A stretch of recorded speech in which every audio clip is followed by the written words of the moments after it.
Well, another story from working at that low income housing complex, apartment complex. And this was in it's been over 20 years. It's close to 30 years ago now. And I was just trying to figure it out. And yeah, it's been over 30 years and it just seems like yesterday. But anyway, this low income housing project that no longer exists, it's been torn down. They built something else there in this place. But it was an old building.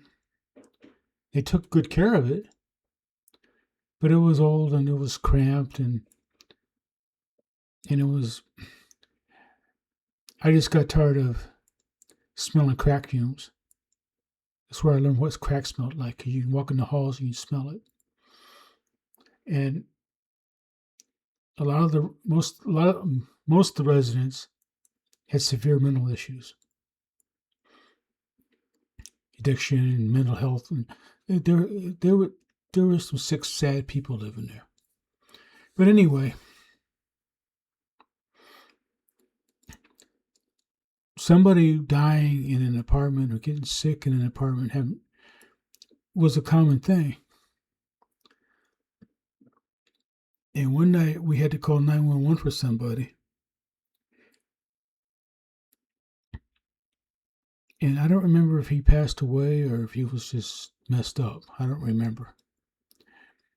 But anyway, like most of the residents, he was a hoarder. And there was like a path about like this to get to his bed and I guess to get around to his kitchen and his bathroom, whatever. It was just wall-to-wall trash. And he had a cat in there somewhere, which is important to the story.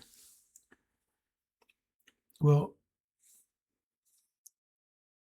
we had to call 911 for him one night. Paramedics went in there to get him. And what I didn't know, and what the paramedics didn't know, was that the guy's apartment was overrun with lice.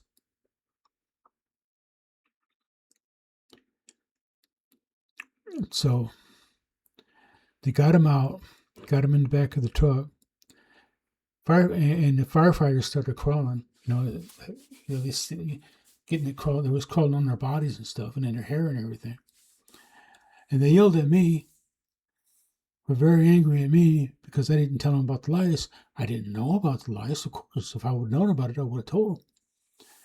So anyway, they're out there standing in the parking lot in the driveway area, emergency parking area, in front of the building, stripping down to their underwear, changing their clothes and stuff, trying to get the lice, checking for lice and everything. But that was one story that I remember. And there's quite a few more. So if you're still interested in those, I can come up with some.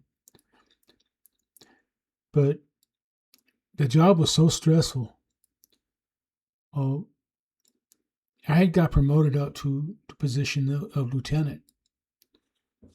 And the guy I trained was promoted to captain. Well, soon after he took the job, he had a nervous breakdown.